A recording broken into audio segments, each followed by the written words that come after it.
이제 오늘 말씀이 제가 중간중간 이렇게 한 장은 뛰어넘었죠. 2장 말씀 같은 경우 사람 이름만 나오기 때문에 별 의미가 없다. 내용만 알자. 그래놓고 이번 주에 이 에스라 말씀을 우리가 좀 속도를 내서 달렸는데, 오늘 말씀 본문은 사실 주일날 여러분들이 그 목장 모임 할 때 나눠드리는 그 교제의 본문이라고 보시면 될 것 같습니다. 그래서 다음 주 월요일 정도 되면 모든 진도가 맞춰지는 거라고 보시면 될 것 같아요. 자, 1절 보세요. 1절 보면 이 일 후에 바사왕 아닥사스다가 왕위에 있을 때 어떤 사람이 있어요? 거기 보면 에스라라 하는 자가 있으니라 이랬어요.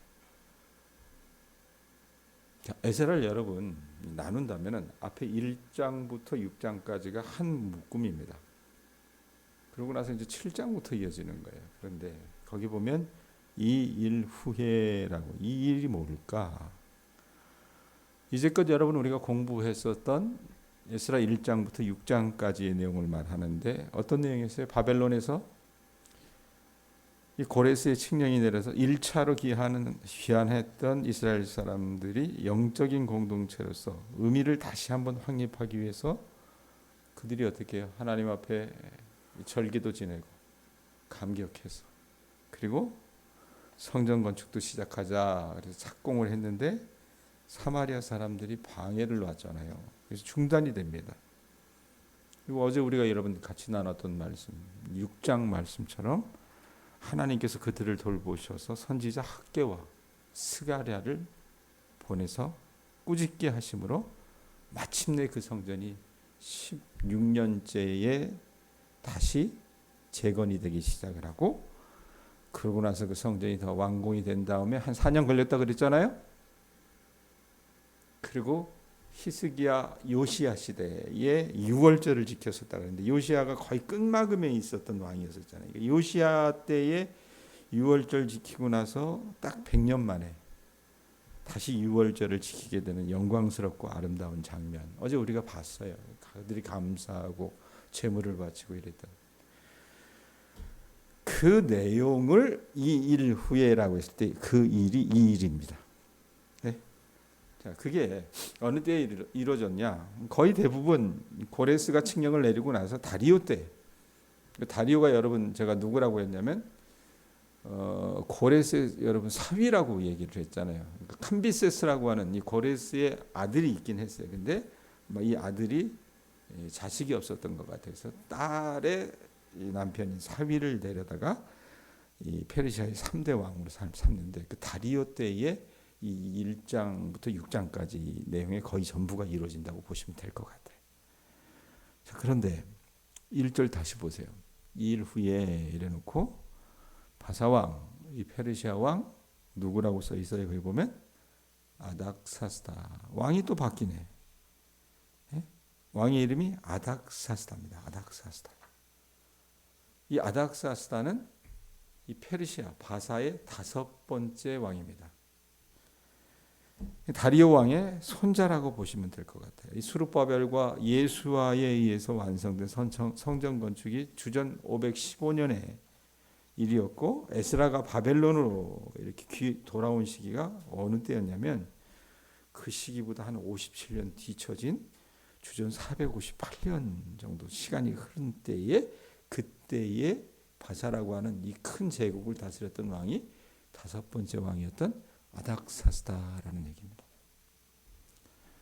자, 그런데 에스라를 소개할 때 여러분 거기 5절까지 쭉 보면 5절 여러분 그 맨 뒷부분에 보면 에스라가 여러분 어느 혈통입니까? 대제사장 누구의 16대 손이래요?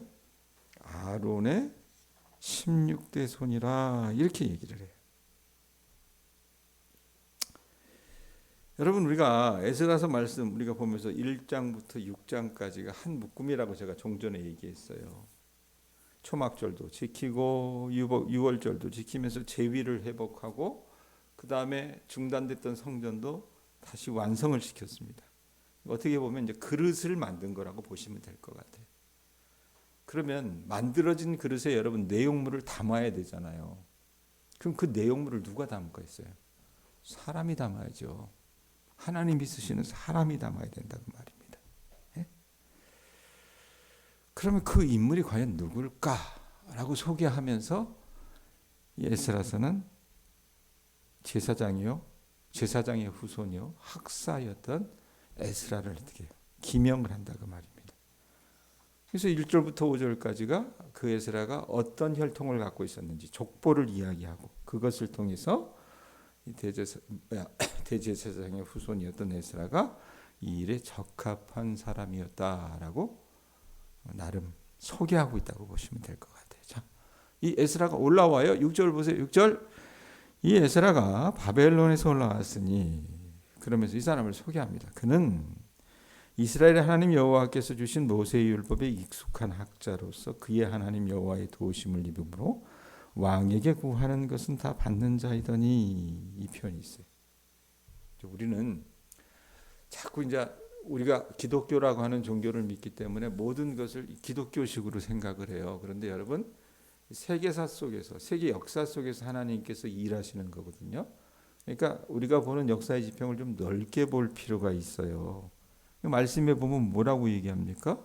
에스라를 소개할 때 바벨론에서 올라온 사람인데 여호와 하나님께서 주신 모세의 율법에 익숙한 자다 이 표현을 해요.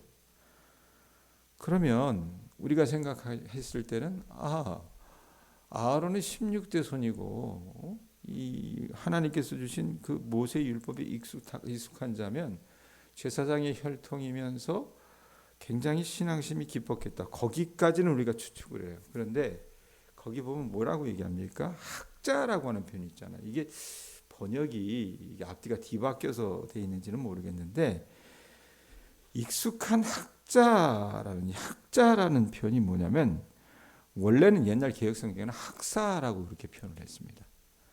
이 학사는 뭐냐면 페르시아 법의 유능한 관리를 말합니다. 그러니까 고위급 공무원이었다고 보시면 될 것 같아요. 그러니까 유능한 사람이었어요. 세계를 경영하는 그 바사 왕조의 고위급 공무원이었어요. 탁월한 사람이었습니다. 그 사람이 그런데 말씀에 있는 것처럼 뭐예요? 여호와께서 주신 모세의 율법에도 아주 익숙한 사람이었던 얘기입니다. 그렇게 유능했기 때문에 어떤 여러분 그가 은혜를 받습니까? 뭐라고 얘기해요? 왕에게 구한 것은 다 받아냈다 그래요. 6절 뒷부분에 보면. 근데 왜 다 받아냈을까? 여러분 공무원들이 이 공무원 생활하면서 뭐 공무원들도 그렇고 직장 생활하는 사람들도 그렇고 보면 여러분 그 사람들이 직급이 낮을 때는 뭘 보고 삽니까? 뭐 월급 많이 받는 거 이런 것도 있지만 올라가야 되잖아요. 승급을 해야 되잖아요. 그러려면 자기 윗상사에게 은총을 입어야 돼요. 근데 굉장히 중요하더라고요. 네? 이때 당시도 다르지는 않았을 거라고 생각을 해요. 그런데 이 에스라라고 하는 인물은 왕에게 구하는 것은 다 받았대요. 얼마나 큰 복이에요. 그 왜 그랬을까? 말씀에 보면 뭐라고 얘기합니까? 왕에게 구하는 것은 다 받는 자이더니 그러면서 그 앞에 보세요. 뭐라고 얘기해요? 그의 하나님 여호와의 도우심을 입었기 때문에 그렇게 얘기합니다. 예? 그거 아세요? 에스라라고 하는 여러분 이름의 뜻이 뭔지 아세요? 하나님께서 도우셨다라고 하는 뜻이래요. 예? 그러니까 그 이름에 걸맞게 참 많은 은총을 받고 살았던 인물이 에스라였던 것 같아요. 그러니까 이 아닥사스다 왕에게도 총애를 받고 있었던 인물이었어요. 그래서 자기가 뭐 이 왕에게 건의하는 것, 왕에게 자기가 관리로서 필요한 것들을 다 고하면 그 왕이 다 그래, 너 하고 싶은 대로 해. 이러면서 다 허락을 했는데 그 이유가 뭐냐? 살펴보니 하나님께서 이 에스라라고 하는 인물을 도우셨다 그 말입니다. 그것뿐만 아니라 이 페르시아 왕과의 관계에 있어서 에스라가 왕에게 요구한 모든 것을 응답받을 수 있었던 그것뿐만 아니라 이제 여러분 에스라가 해야 될 일은 뭐예요? 고위 공무원으로서 바사의 여러분 그 제국의 수도에서 일하는 것이 아니라 이젠 자기 고토로 돌아와야 되잖아요. 거기서 만들어준 그릇 안에 어떻게 해요? 그 그릇을 채우는 역할을 해야 될 최고 지도자가 에스라가 해야 될 역할이라고 말입니다. 근데 그 일도 여러분 어떻게 해요? 이 길이 굉장히 멀거든요. 1440km랍니다. 이 바사의 수도에서 에스라가 귀환하게 될 예루살렘까지는. 그럼 그때 당시 여러분 고속도로가 있었어요? 뭐 치안이 좋았겠습니까? 그 모든 것들 가운데도 하나님께서 그를 도와주셨던 거예요. 예? 그리고 그거 와서 여러분 자기가 총대를 딱 맨다고 모든 사람들이 에스라의 명령에 여러분 다 순묵했겠습니까?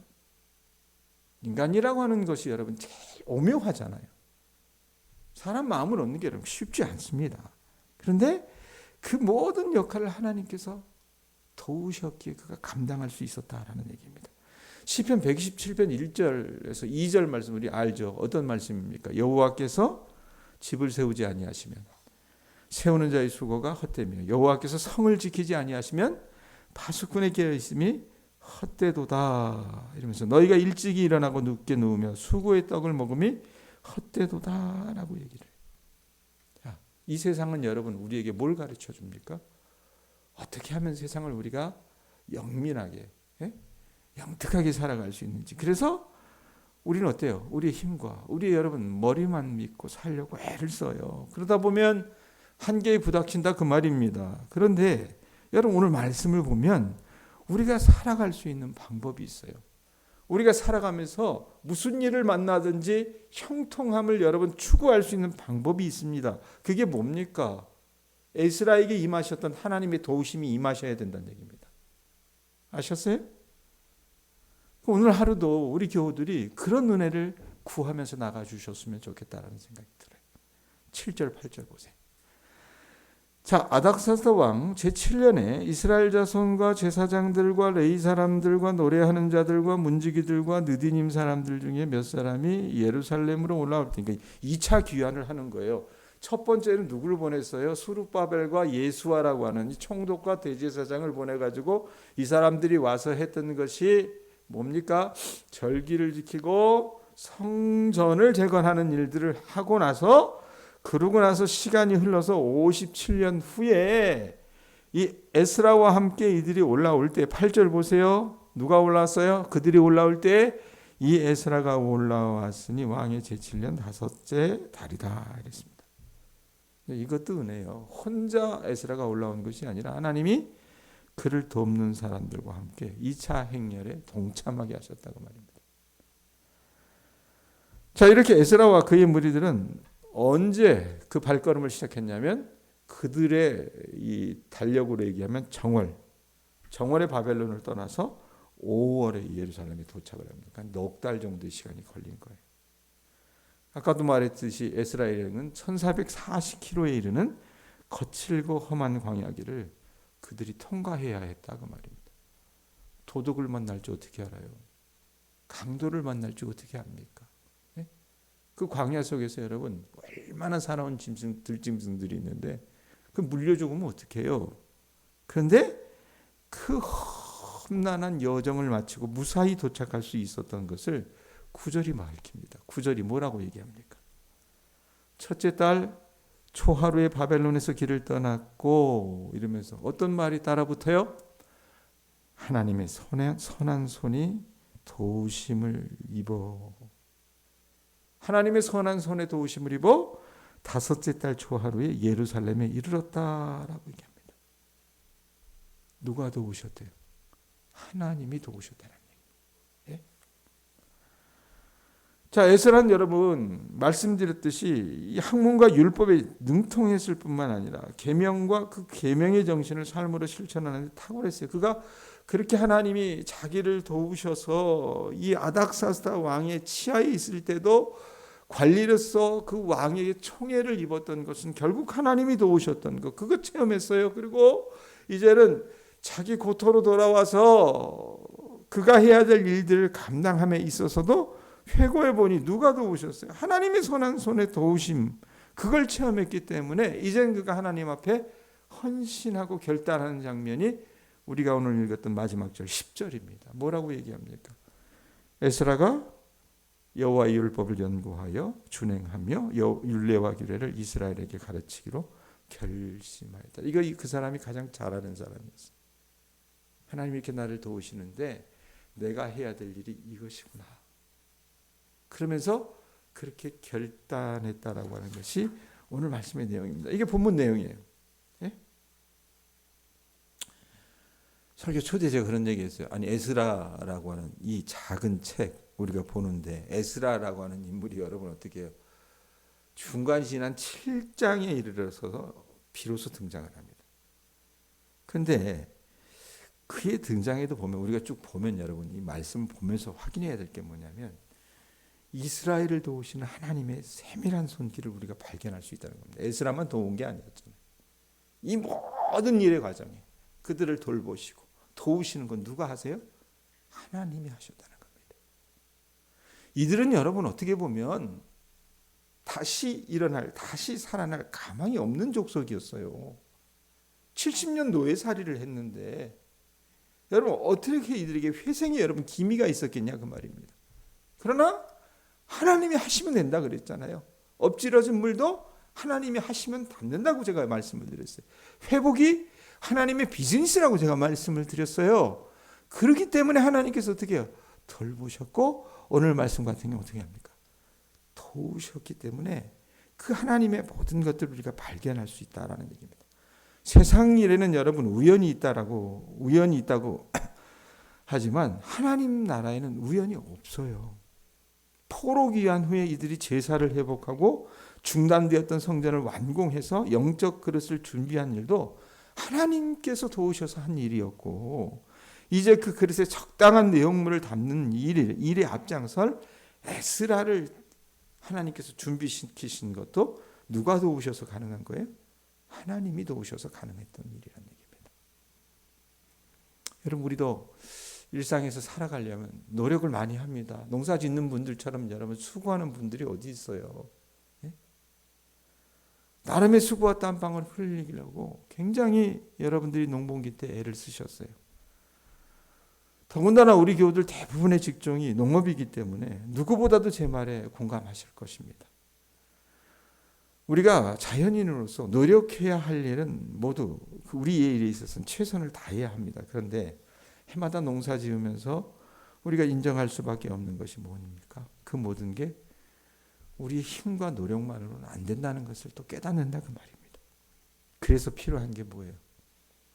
에스라에게 그러하셨듯이 하나님이 우리 일을 도우셔야 합니다. 하셨어요? 우리 교우들을 도우셔야 된다는 얘기입니다. 또 우리가 부흥회를 앞에 놓고 하나님께서 이 귀한 공동체의 회복이라고 하는 그 은총을 허락해 주셨듯이 수천 년 전에 그 일이 있었던 것처럼 동양교회 이번 11월 18일부터 있게 될 이 부흥회도 그런 회복이 있기를 바랍니다라는 마음으로 나아갔을 때 여러분 누가 도우셔야 돼요? 하나님이 도우시고 돌보셔야 된다는 거예요.